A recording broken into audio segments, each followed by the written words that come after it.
everyone, I am Rebecca from ChemKnits, and welcome to the 2024 Summer Mini Skein mini series.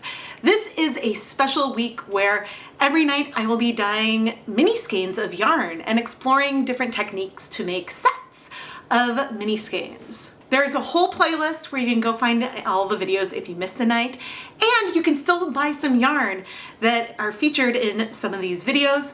You can find links to all this down in the video description. The theme for this year is very loosely measurement based. Measurement / planning. In some of these videos, I will be doing some calculations to figure out the amounts of dye that I want to use, so that way I can make things that are somewhat reproducible. And in other videos later on, I will be doing some color planning before I get started on the projects. But you'll have to wait to see more details. Tonight, our measurements are gonna be in a little bit of an interesting quantity because we're looking at tablets. Tablets of food coloring, specifically tablets that you can find in Easter egg dyeing kits or in Fizzy Bath Tablets. Now, I know in a very qualitative way, and ultimately all these results are going to be qualitative here, but I know from a one-pan fast and dirty experiment where I used the Easter egg dye tablets and these Fizzy Bath tablets that there's more pigment in the Easter egg tablets.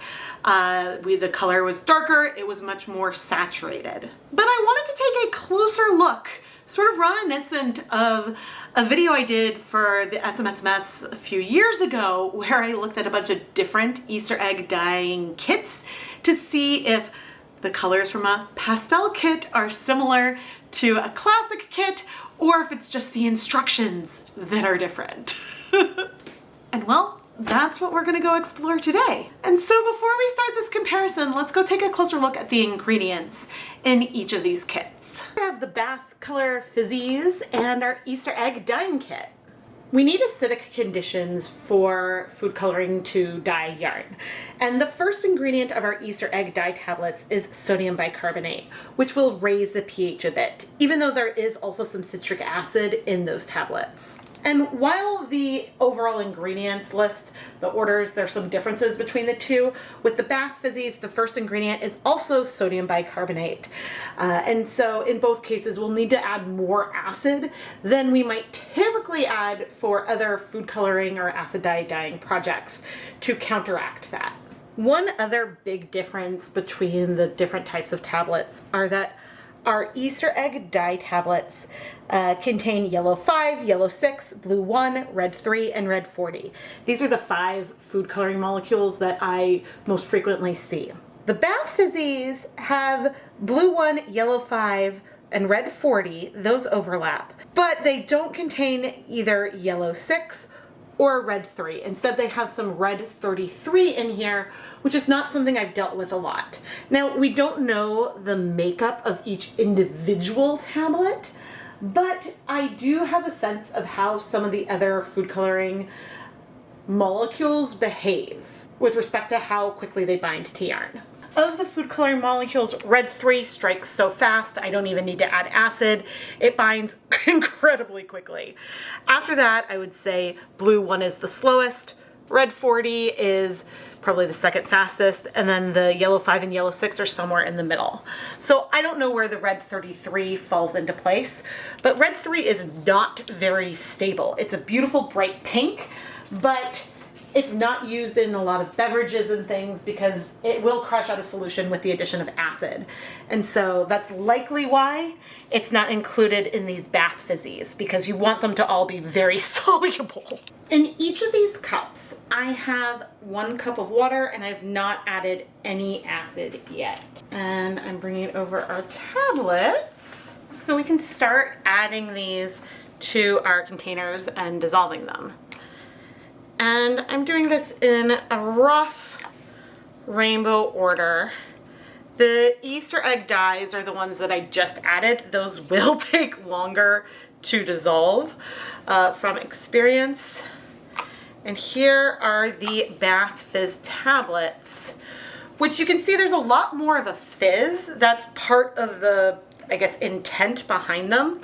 We've got a lot more fizz and they're dissolving a lot faster. They're not as slow release as these other dye tablets. I intend to let things dissolve for a little while and not touch them. And once I notice that, say, the bath tablets have dissolved, then I'll come back and start stirring things up.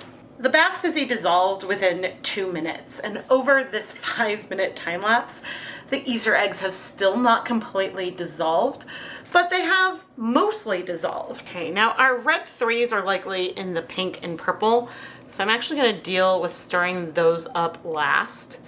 We still have some color in our tablet, and I don't think it's that, oh, the colors in the dye tablets from the Easter eggs are more concentrated, that's why they're slower to dissolve. I think it just has to do with what else is in them and how they're constructed. Now, I'm using the same spoon across things, but I am wiping it off as I switch between different colors. We will want to give some of these colors a chance to have the Easter eggs tablets dissolve completely before I go ahead and add yarn. That will help us achieve a more tonal consistency versus getting something that just has more variation in it, but that ultimately does depend a lot.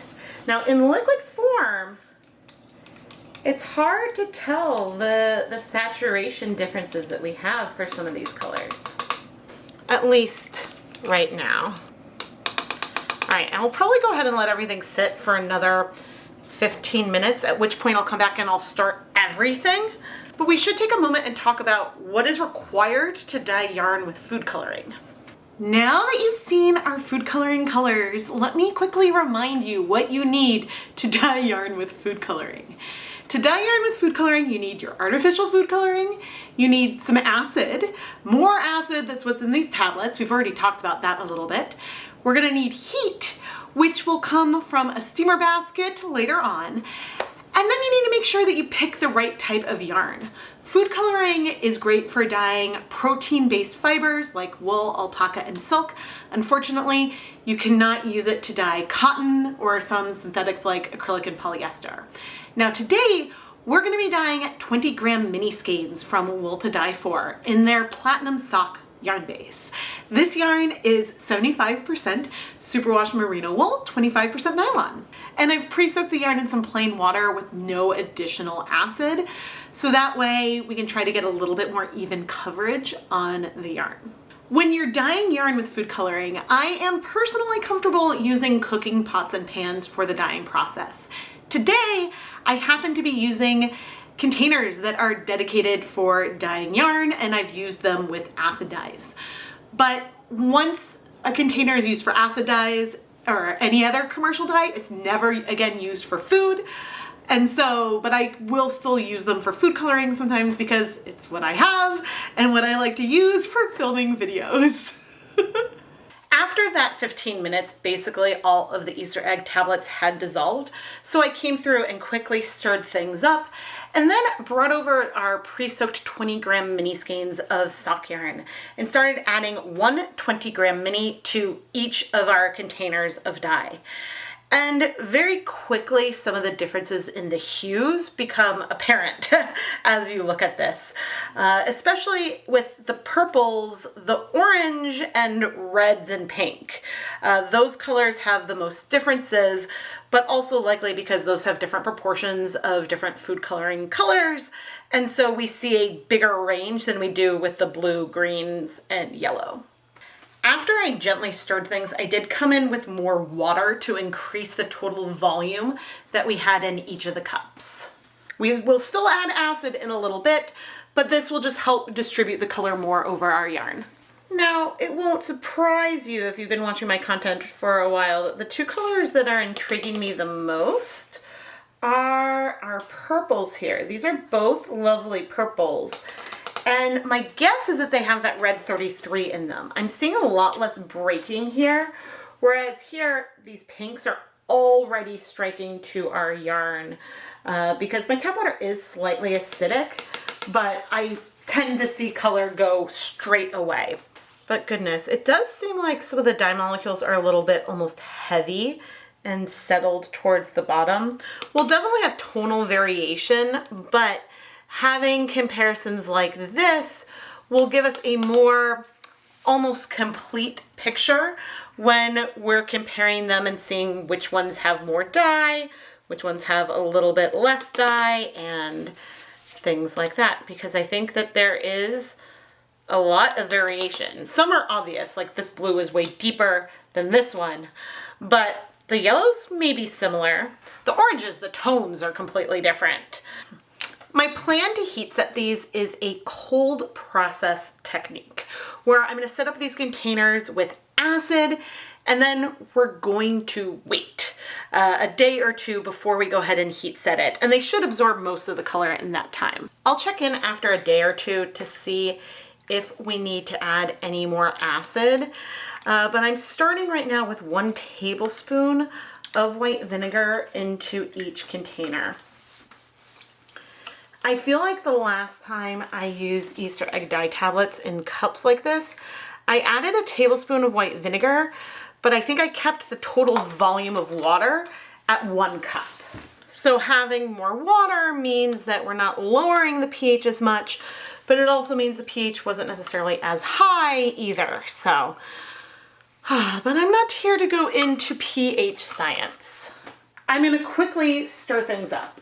I brought over 4 more cups of water because we'll go ahead and dye 4 more colors. And in one, I'm gonna add 2 violets.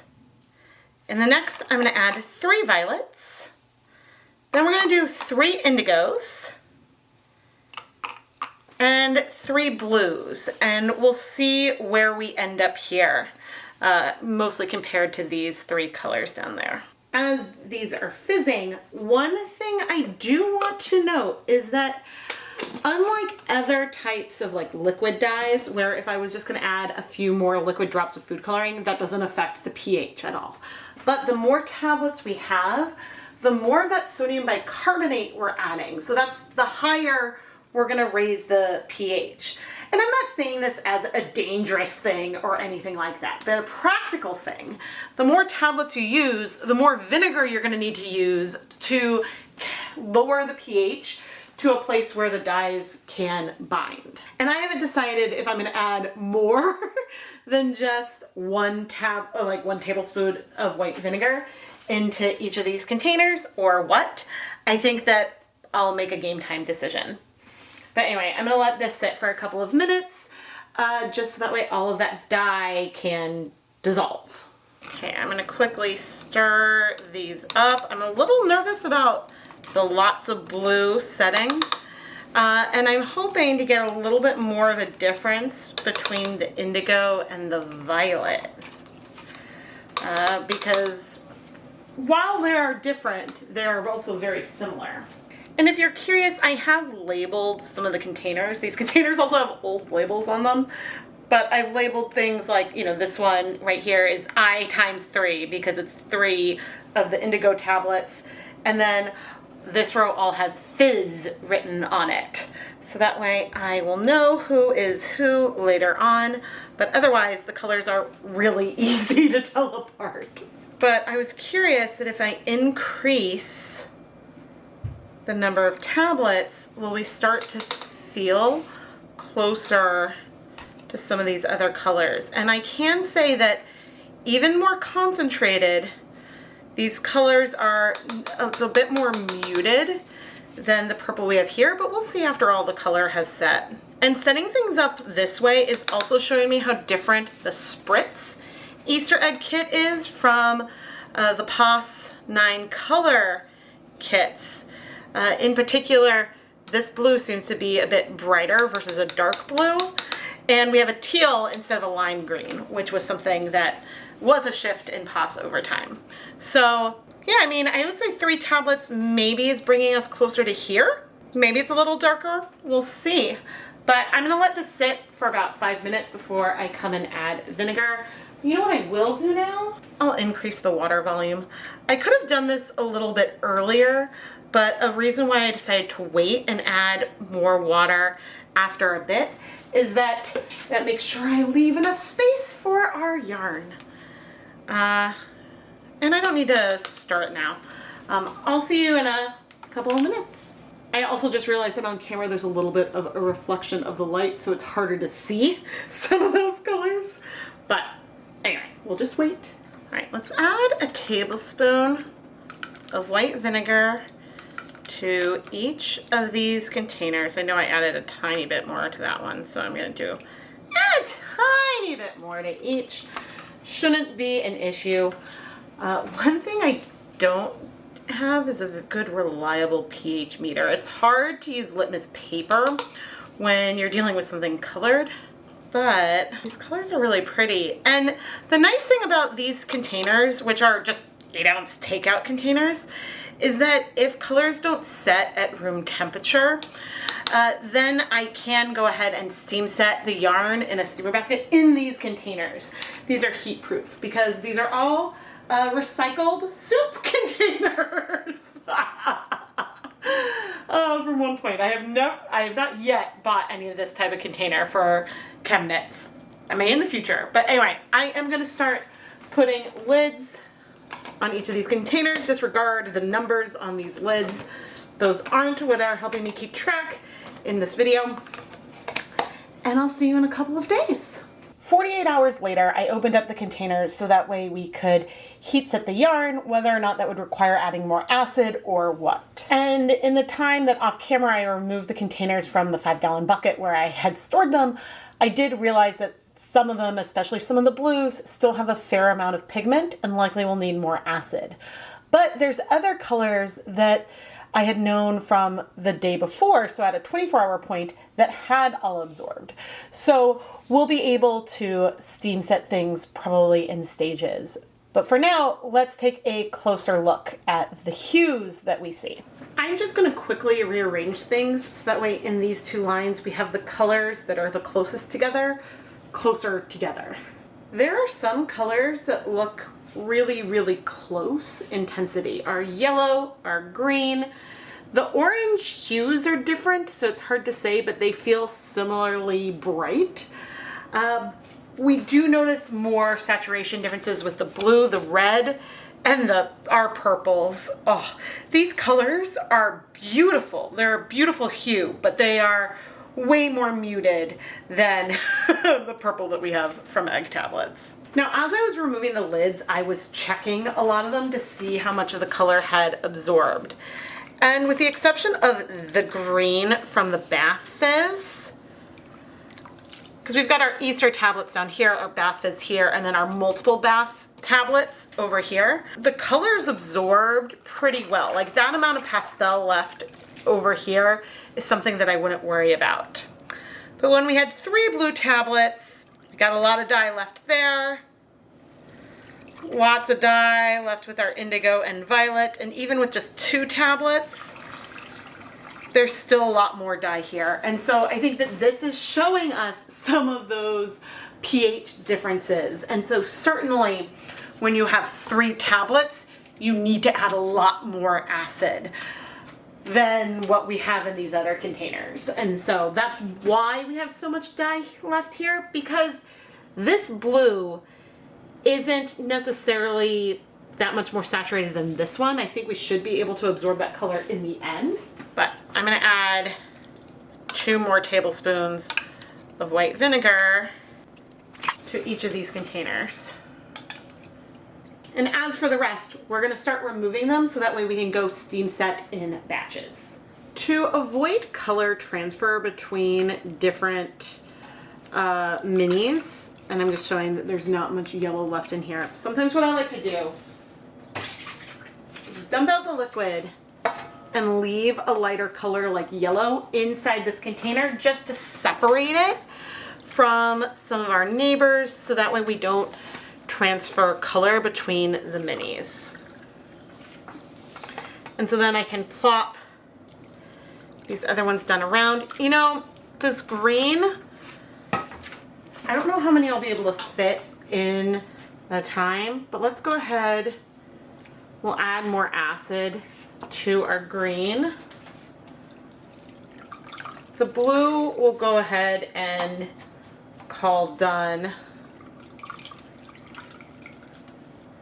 Same with our indigo and violet. And the indigo and violet, I guess I didn't point this out, they're super close, but the violet is noticeably more pink. So anyway, I'm gonna steam set this for 30 minutes and then we'll start working on the others. The color transfer that I'm concerned about is not something that is extreme.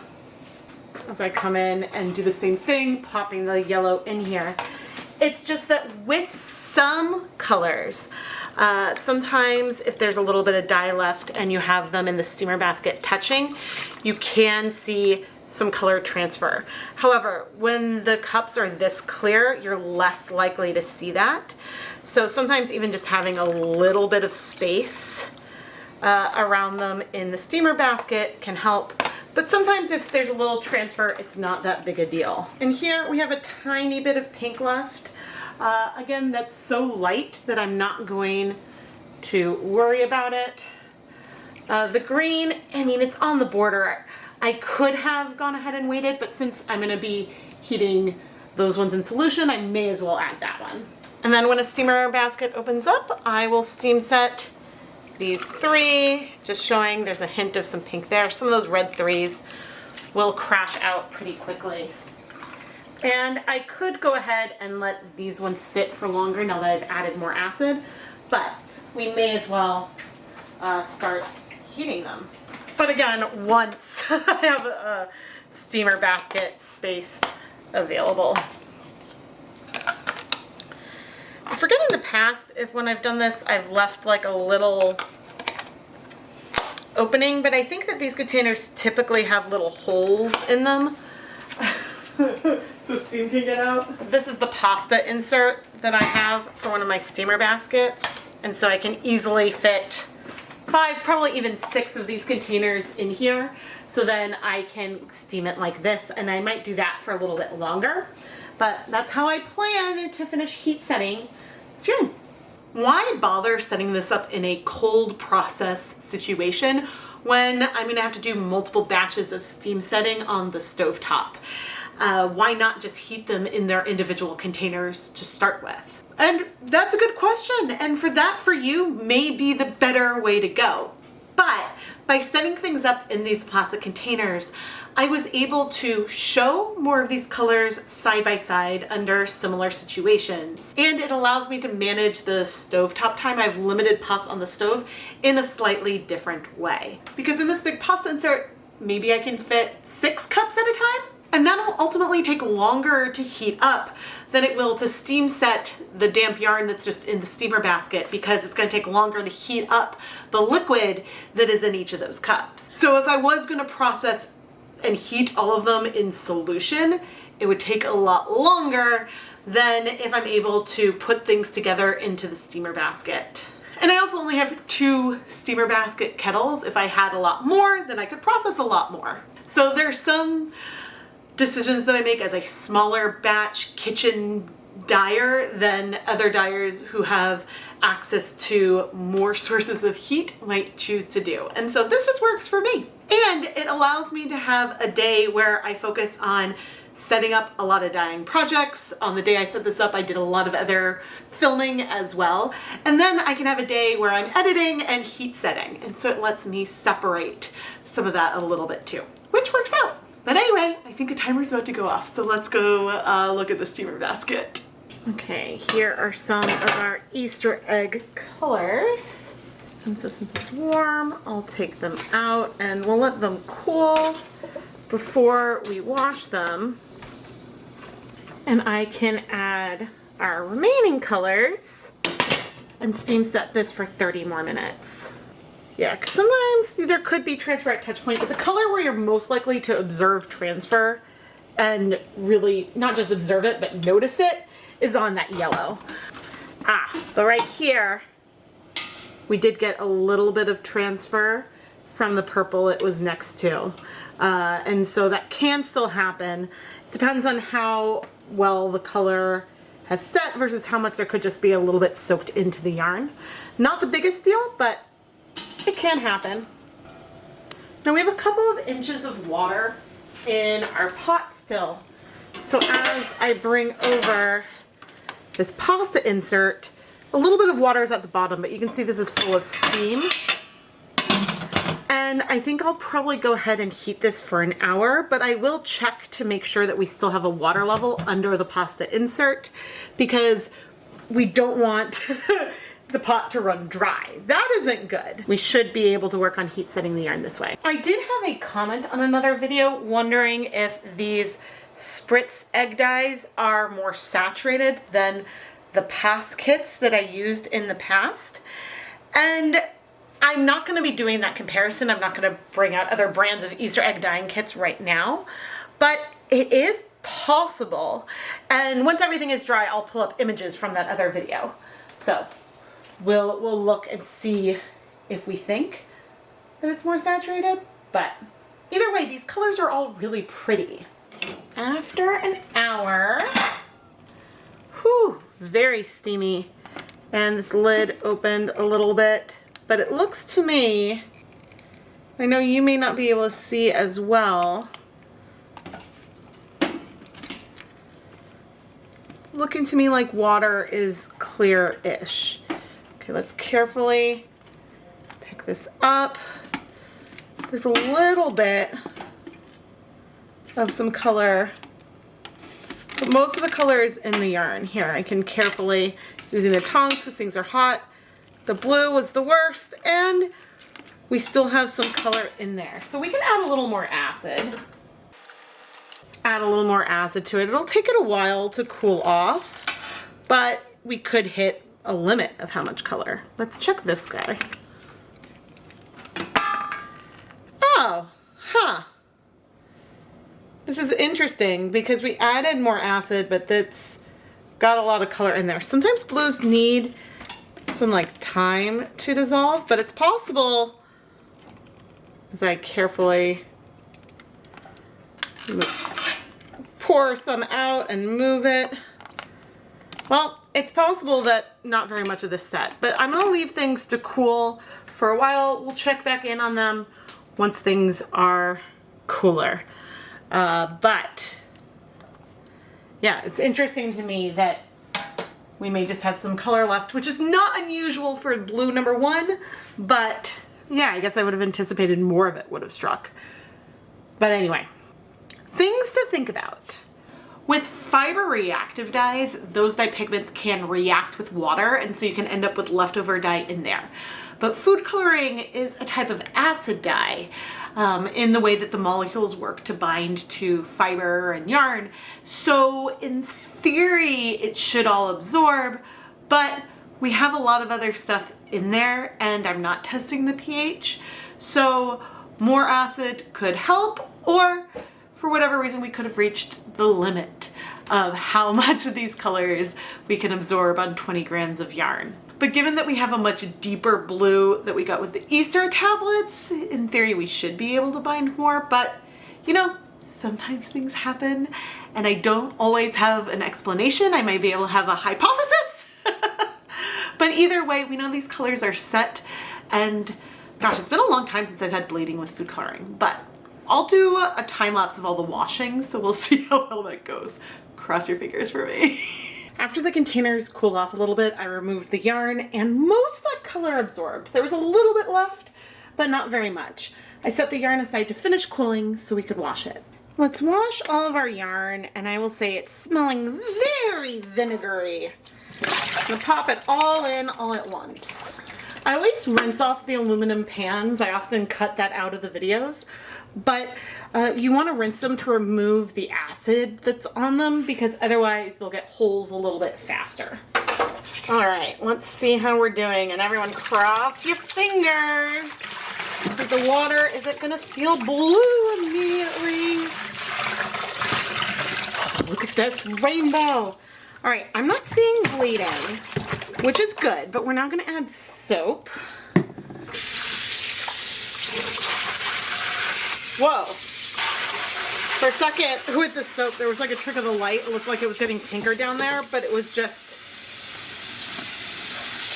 there's like a shadow. I don't think it's removing color from that section. I mean, I've dyed yarn with all of these different things before, so I'm not expecting any color to rinse out. But if we want to talk about light fastness, we can talk about that a bit. Oh, we're looking so good, you guys. Oh, this is good. Food coloring is not as light fast as commercial acid dyes. Because think of it, food coloring is a colorant for consumables. And when you're picking pigments to use as dyes, you want those to be as light fast and as wash fast as possible. So it just happens that the type of molecules food coloring is works as acid dyes to dye wool and other plant-based fibers. And so I recommend storing anything you've dyed with food coloring out, like not on a windowsill and when you're not using it. And I realized the first 100% wool yarn I ever dyed, I posted about almost 15 years ago.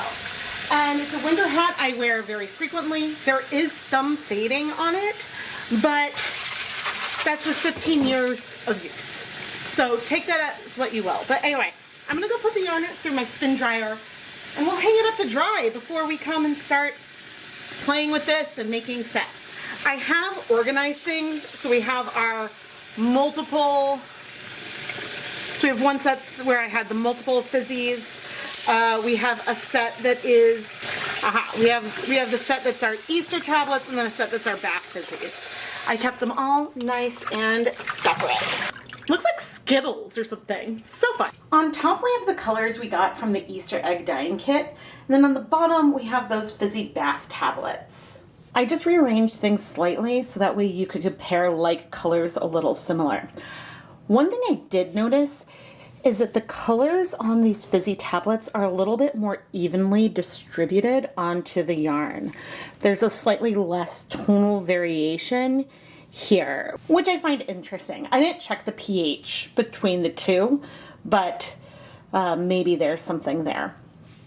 Overall, these colors also feel a little bit more muted, not just more pastel, because the greens, the amount of color in here feels similar. It's just this green is brighter than that one. If we double or even triple the amount of bath tablets that we have, we do get a color that is more intense. This new blue I think is more saturated than this light blue, although it is a more muted color, but it's still lighter than this Easter egg blue. And then it's hard to compare the purples to the purple we have in the Easter tablet because they are quite different. We got really even coverage on these, but again, they're very indigo overall. The difference between indigo and violet is really, really subtle. And as for whether the colors in here break, maybe I see some areas that are slightly more pink and slightly more blue, but it's super subtle. In the breaking here, you can see more pink areas and some more blue areas. But anyway, now I need to go and twist these minis up and we can try to arrange all the yarn into 4 sets. And here are the 4 sets that I ended up putting together. I did so many of the purple and indigos that I needed to spread those out a little bit, but I think that these sets are really, really cute. It is pretty amazing how many different colors you can get with food coloring. One thing that I did not do here that I did mention before was trying to compare our Easter egg dyed yarn to some of the ones I dyed in the past, but that's actually really hard to do because depending on the exposure of the camera, things can look more or less saturated. So is this Target brand more pigmented than the brand they sold previously? Maybe, but also maybe not. Even within one brand, formulas can change over time, and so you don't really know unless you're getting some things that are the same batch from the same year, how intense those colors may be. One other thing I didn't talk about in this video is why might you want to dye yarn with food coloring? Well, it's fun. It's fun, it's kitchen safe, and you can get some really beautiful colors out of it. And as for these tablets, there are a lot of fun things you can do for space dyeing. They're fun to use with kids, and Yeah, I just personally really love it, and these Fizzy Bath Tablets are available year-round versus being a seasonal product like the Easter egg dye tablets. I am Rebecca from ChemKnits, and I really hope you enjoyed the first video of the 2024 SMSMS Summer Mini Skein mini-series. Every night this week at 8:30 p.m. Eastern Time, there will be a new yarn dyeing video featuring all different types of mini skeins. This video focused on one yarn base, but I have over 10 different fiber blends that will be featured throughout this whole series. So please subscribe and turn on notifications so you never miss a new video. The whole series is so much fun, and I cannot wait for you to see what I have coming up tomorrow night. There are still some sets available. Each 100-gram set is wrapped up in some fun packaging with some fun extras, and they're labeled with the date the video comes out. So when yours arrives, you can go back and watch the video and unwrap and unbox it so you can find out what colorway you got. Because some of the videos have, like this one, have multiple different colorways all dyed in one night. If you aren't up for a mystery, my shop is filled with hand-dyed yarn that is featured in my videos as well. So you can also pick up something that you know what you're gonna get, or you can get a mystery, which is a lot of fun. Of course, subscribing and engaging with these videos is the biggest way you can help support the content here. This is the only food coloring video that I have as part of this series this year. We will be swapping over to commercial acid dyes. And I am so excited for you to see what's gonna come tomorrow. I'll see you then. Thank you so much for watching.